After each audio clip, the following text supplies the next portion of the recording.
ምን ማለት ነው ለአፋብን የናንተ አንድነት ማለት? ምን ማለት ነው ለአማራ የናንተ አንድነት ማለት? ምን ማለት ነው በዚህ ትግል ውስጥ የጎንደር አንድነት ማለት? በቀጣይ ምን እንጠብቅ? ምንድነው ለህዝባችን የምታስተላልፉት መልእክት?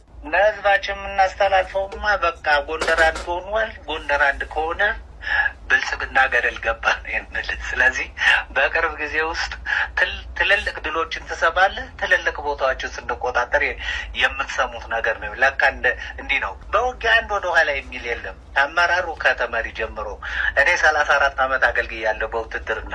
እንዲህ አይነት ተዋጊ፣ እንዲህ አይነት ጦር፣ እንዲህ አይነት ፋኖ እኔ አይቼ አላቅም። ወደፊትም አላይም የሚል ነው የምነግርህ። ስለዚህ ለጥሩ ነገር ጠብቁን። እንኳን አንድ ሆነን እንኳን የጥቁሩ መጋረጃ ቀደም ጣልን።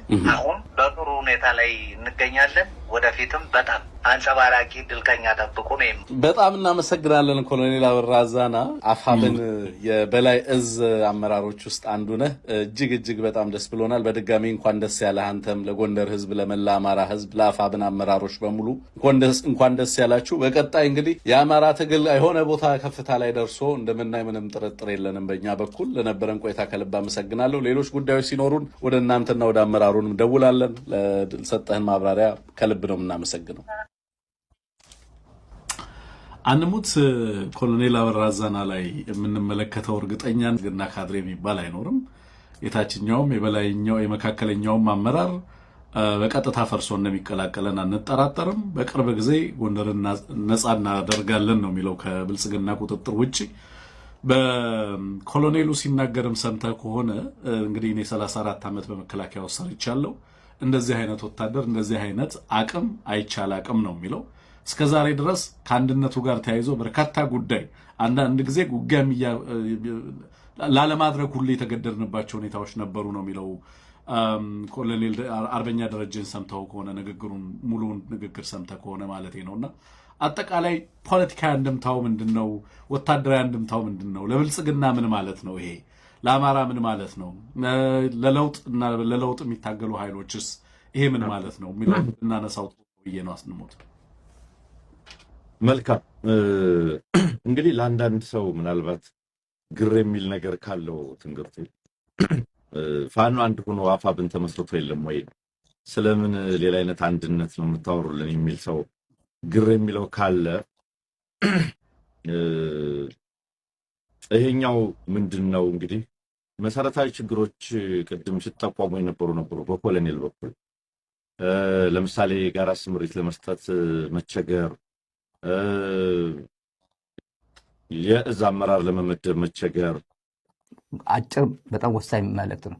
ብልጽግና በዚህ ሂደት ላይ ይሄው አንድ ላይ ሊመጡ ነው የሚሉት አንድ ላይ ሊኖሩ ነው የሚለውን ጭምር የሚያካትት አይመስልም ወይስ አንድ መሆኑና ህዝቡ አለመዋጋቱና ህዝቡ ወደ ጠላትነት አለመሄዱ በዚህ ደረጃ የሚረብሸው ከምን ስነ ልቦናና ከምን የፖለቲካ ግቡ ተነስቶ ይመስላል?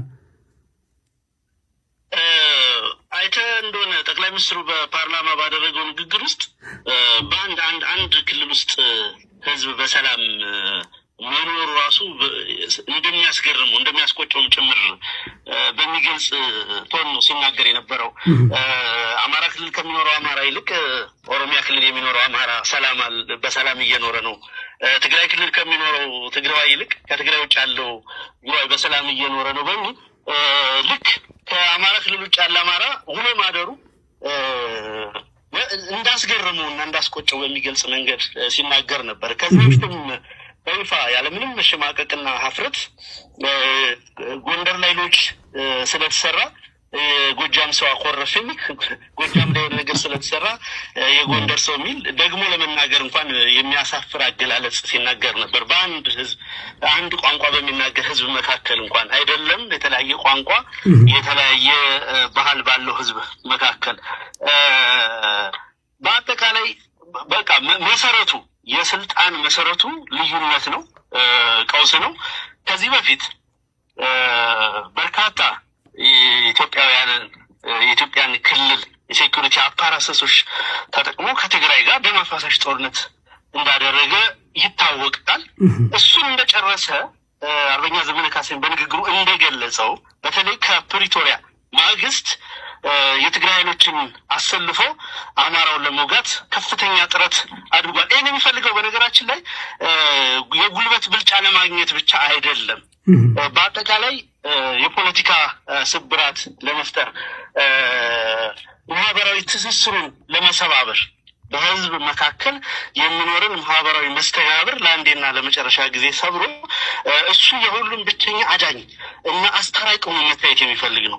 በቤተ ክህነት ውስጥ እንኳን በእስልምና እምነት ተቋማት፣ በፕሮቴስታንት እምነት ተቋማት ውስጥ ሲያደርግ የነበረው ሚና፣ ሲናገራቸው የነበረው ስቴጅ እንደ ግለሰብ እንኳን ስናነሳው ነው። አብይ እንደ መንግስትም እንደ መንግስት ተቋምም እንደ ፌዴራል መንግስት ጠቅላይ ሚኒስትርም አት ኢንዲቪጁዋል ሌቨል ያለው ፐርሰናሊቲ ጭምር በጥላቻ በማጣላት ነው መኖር የሚፈልገው። በማጣላት አባዱላ ገመዳና ለማ መገርሳን ያጣላባቸው የተጣሉበት መንገድ እኔ መጽሐፍ ይወጣል ለብቻው ታሪኩ ብቻ። አባ ለማም የክሮስ ቼክ የማድረግ ችግር አለበት የሰማሁት ነው። ብልጽግናዎች ራሳቸው ሲናገሩ ነው። ቁጭ ብሎ ኢንዶርስ ያደረጉት ጠቅላይ ሚኒስትር ይሆናል ብሎ ኦፒዲዮ ኢንዶርስ ያደረገው አባዱላን ነው። የምታውቁት ታሪክ ነው። አባዱላ ኢንዶርስ ተደርጎ ለማም ኢንዶርስ አደረገው። ድሪባ ኩማም የአዲስ አበባ ከንቲባ የነበረውም ኢንዶርስ አደረገው። እንዳንድስ መስረተን መጣን ያሉት ሁለቱን እዞች ቀላቅለን መጣን ያሉት። ከተቀላቀላችሁ ወራቶች አልተቆጠሩም ነበር እንዴ? እኔ ያለ መረጃ ወደ አንድነት ከመጡ ወራቶች መቆጠራቸውን የሚገልጽ ነው። ይሁንና ግን እዚህ ውስጥ ዛሬም ያልተቀላቀሉ ኃይሎች እንዳሉ ነው። እነዚህ ኃይሎች ላይ ዛቻም ጭምር ተሰንዝሮባቸዋል። ትመታለህ፣ ትጨፈጨፋለህ ብለውታል። ወልቃይት ዘብ ጋር ተሰልፈን እንዘምትብሃለን የሚል መልእክት ተላልፎለታል። ስለዚህ እነዛን ተቆርጦ የቀረ ኃይል ካለ ከነዚህ ኃይሎች ጋር አብሮ ለመስራት ማሰብ ነው። የተጀመሩ ነገሮችን አጠናክሮ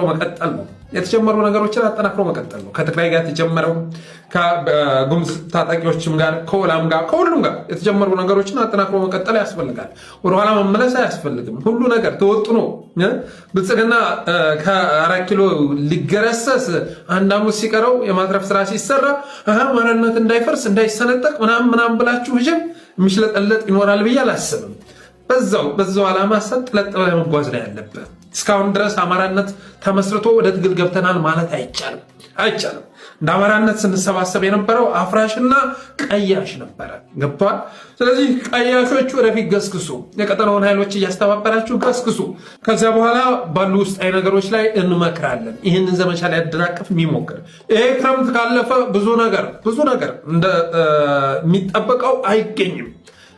ሚዲያው ቀጣይ ዓመት ላይ መጥቶ የሚያወራው ነገር ይኖራል ብዬ አላስብም። ይሄ ክረምት ካለፈ ይሄ ክረምት ወሳኝ ነው። ይህንን ሊያሳልፉ ሲሞክሩ እነሱን አልፎ መሄድ ወሳኝ ነው ብዬ አስባለሁ። የተጀመሩ ነገሮችን አጠናክሮ መቀጠል ያስፈልጋል። እስካሁንም አብረን አለመሆናችንን መረዳት ያስፈልጋል። በተረፈ ግን ይህንን መግለጫ ያወጣችሁ ሰዎች ጠቃሚ ነው ወይ? ያወጣነው መግለጫ ማንን ነው የሚጎዳው? ወሎን ነው የሚጎዳው? ጎጃምን ነው የሚጎዳው? ሸዋን ነው የሚጎዳው? አማራን ነው የሚጎዳው? ኢትዮጵያን ነው የሚጎዳው? ጎንደርን ነው የሚጎዳው ብላችሁ ብትጠይቁ ጥሩ ነው ብዬ አስባለሁ። አፋብንን ማፍረስም ትብብሩንም ማተራመስም የሚቻል አይመስለኝም። ብዙ ርቀት እንደተጓዙ አውቃለሁ። በነገራችን ላይ አንዳንድ ነገር ፌስቡክ ላይ ስንጽፍ አሳየ በሚጽፈው ራስ አርበኛ ዘመነ ካሴ ሲወቀስ እያየሁ ነው። እያንዳንዱ አርቲክል እያንዳንዷም ጽፋት ስታተስ ከአርበኛ ዘመነ ካሴ የሚላክ ነው። አሳየ ደርቤ ፌስቡክ ላይ ሲጽፍ እኮ 7-8 ዓመት ከዛ በላይ ወደ 10 ዓመት አካባቢ ሆነኝ እኮ ፌስቡክ ላይ ቀንና ሌሊት ማለት እና በነዛ ዓመታት በሙሉ እንግዲህ ፌስቡክ ላይ የምለጥፈው ራስ አርበኛ ዘመነ ካሴ የሚልክልኝን ነበር ማለት ነው። መጽሐፍ ያሳተምኩት ራስ አርበኛ ዘመነ ካሴ ሲልክልኝ የነበረውን ጉዳይ ነው ማለት ነው። እንደዛ ነው። እና አሳየ በጻፈው ሂዶ ራስ አርበኛ ጋር መላተም ምን ይሼ ነው። ባለፈው አንድ መድረክ ተዘጋጀ፣ ሰማ። እንደው ብዙ ጥረት ስላደረገ ለወንድሜ 2 ደቂቃ ንግግር ባደርግለት ብሎ መጣ። አለቀ። ይሄ ነው። ሰርፕራይዝ እንደማድረግም አደረጉኝ ወንድሞቼ። እኔ አላወቅኩም። ራስ አርበኛ ዘመነ ካሴ ንግግር እንደሚያደርግም አላወቅኩም። ምሬ ወዳጆ እና አበበ ፈንታው እንደሚመጡ አላወቅኩም። ሌላ የተለየ ነገር የለውም። የተለየ ትርጉም ስላለው አይደለም። በአማራነት ላደረግኩት ነገር ነው። ይሄ ደግሞ የሚያንስብኝ እንጂ የሚበዛብኝ አይደለም። 10 ዓመት በሀቄን ህዝብ አገልግያለሁ። ዛሬ የሚሽለጠለጡ ወገኖች የተሰጣቸውን ጥቅም አልፈልግም ብዬ ገፍትሬ ጥያለሁ። በጣም ነው የምኮራበት። በጣም ሌሊት ስተኛ ሳስበው ፈገግላለሁ። ብዙ